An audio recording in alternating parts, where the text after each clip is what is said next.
So about 4 months ago or so, I stumbled across a bunch of scathing articles, forum posts, blog entries, whatever, that all denounced the then upcoming Ghost in the Shell Arise series for the most absurd reasons imaginable. And so what I did was, I made a short video in which I invoked people to, give the new series a shot, to approach it with an open mind. And now that the first installment of Ghost in the Shell Arise has finally been released, I believe some people are expecting a statement of sorts from me, my general thoughts on it, which is precisely what I'm about to do in this video, but hey, I'm not alone this time. Please welcome my good friend and fellow Ghost in the Shell enthusiast, LaughingMan.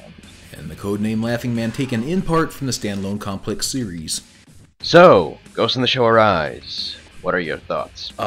Extremely conflicted, to be honest with you. To me, the Ghost in the Shell Rise is a video that I definitely didn't hate. It's very Ghost in the Shell in a lot of ways. You have the action, and you have the hacking, and you have the political intrigue, and you have either a half or fully naked Motoko running around. Which is as much a staple of Ghost in the Shell as everything else. Yes, exactly. If you don't see Motoko's tits at least once or twice, then it's not Ghost in the Shell. Hence, Ghost in the Shell 2 Innocence, depending on what your point of view is.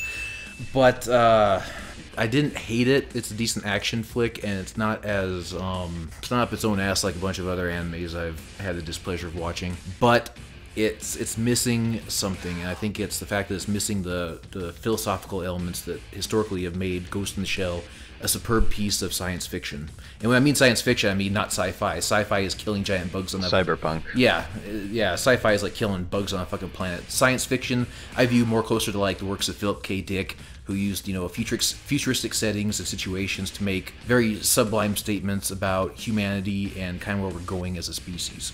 Myself, I was mostly pleased with it. It did not turn out to be insufferable teenage melodramatic bullshit like a lot of people were afraid it would be. Like you said, it does have a lot of trademark, let's say, Ghost in the Shell elements. Except for the philosophical elements. I suppose. Still, like I told you before, it's an origin story. They had a lot of things to establish in this case, which they did, because you get the new origin story for the Major, you get the early version of Public Security Section 9, you get our Chief Aramaki, you get Bato, who, interestingly enough, is more of an adversary towards the Major than a friend, a comrade, and a possible love interest. Yeah, but then again, with her looking like a 12-year-old and him being this gigantic motherfucker, that would seem really awkward. Well, we also got Togusa, who at least got to flex his detective muscles a little bit, even though it was very brief.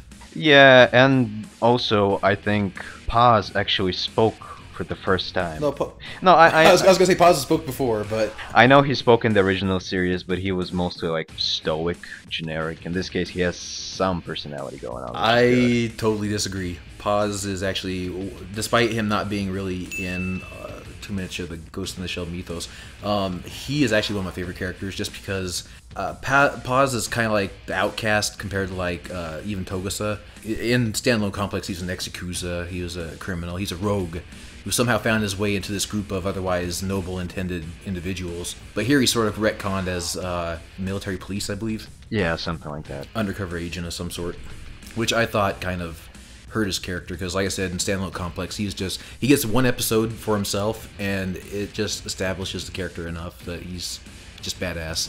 Wingtips and all. Yeah, I suppose you're right. I didn't mind the change of origin so much, but the fact that it's something that they did with his face. He looks way too cutesy now. Well, especially when he smiles. Yeah, exactly. They gave him like bigger eyes for one thing. I mean, he always had that perma-squint. Yeah, now he has cute puppy dog eyes.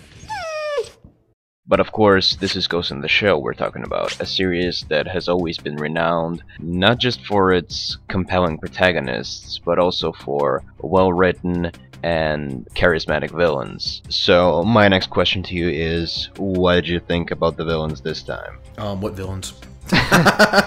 You brought up something that I never even thought about when I was watching the video, because as far as villains, all we got was like a little bit of internal fighting among the members of I think it's like called Group 501. Yeah. 501, which the Major belongs to before she starts up Section 9. Yeah, we didn't get anyone on the same level as the Puppet Master or the Laughing Man or what's his face from season 2 of Standalone Complex. Again, this is the first episode, so I would imagine in the subsequent ones they're gonna have a story arc of sorts. Maybe we will get a grandiose villain, but at the same time, if you think about it, this team or Division 501, they were the bad guys in many ways, and seeing as how they sort of set up some tension between certain members of the group and the Major, I would think they would actually make their return in the subsequent episodes. It's possible though, but I don't want to go into too much spoiler territory saying that, you know, they're the ones who kind of orchestrated this. Okay, then let's discuss just the members of the group. Obviously, we have the sort of, You basically have like a pre-major. you have the major's major. Yeah, I suppose. You sort of have like a version of the Major that she may have become if she had not left for Section 9, or if she was corrupt, if she was greedy, I don't know.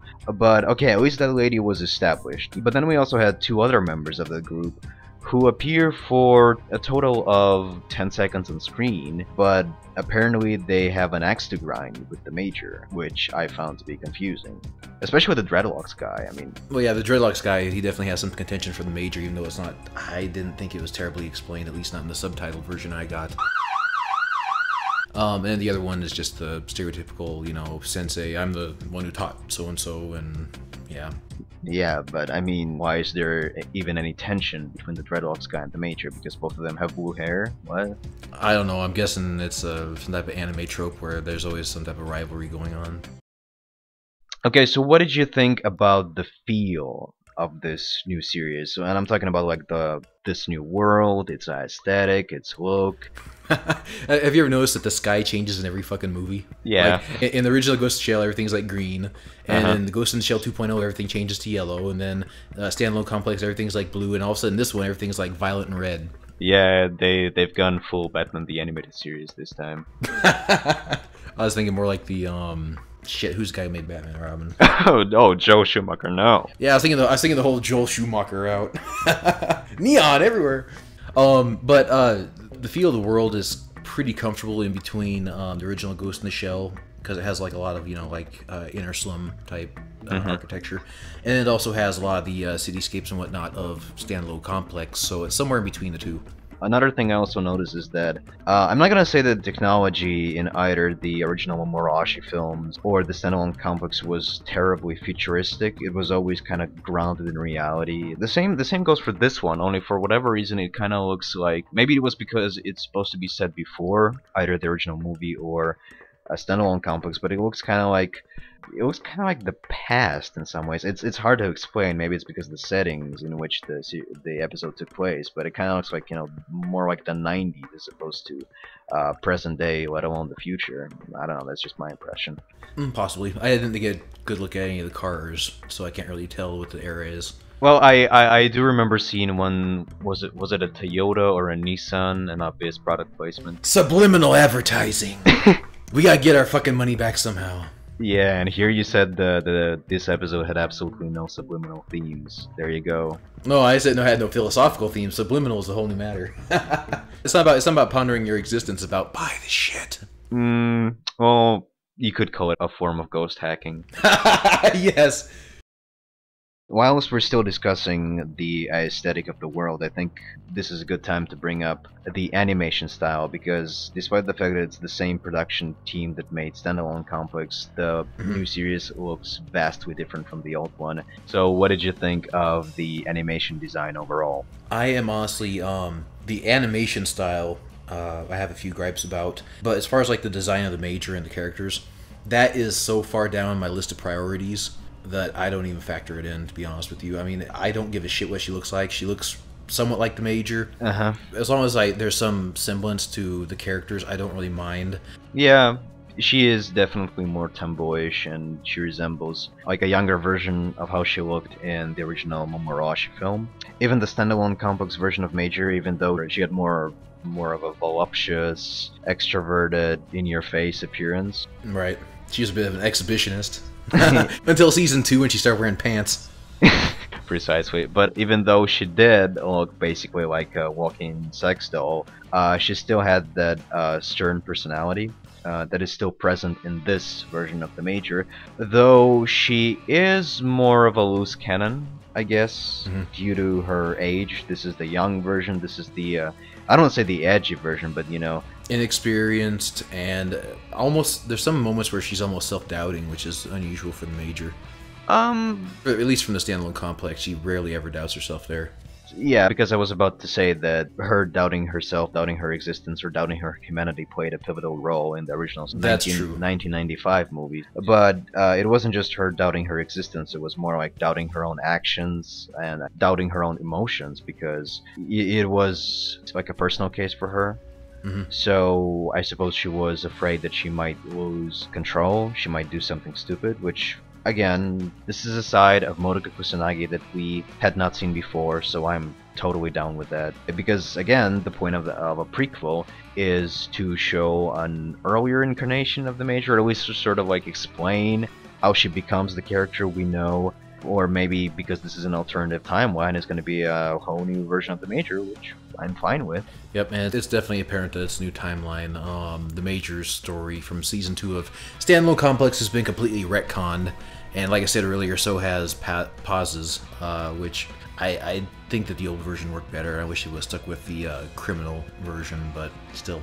Actually, everything has been retconned. Bato has not served with the Major in World War III. Yep. But they have crossed paths in the past, that much has been established, but apparently there's some kind of rivalry going on between the two of them, which again is nice because we have seen Bato be protective of the Major in the past incarnations of Ghost of the Shell.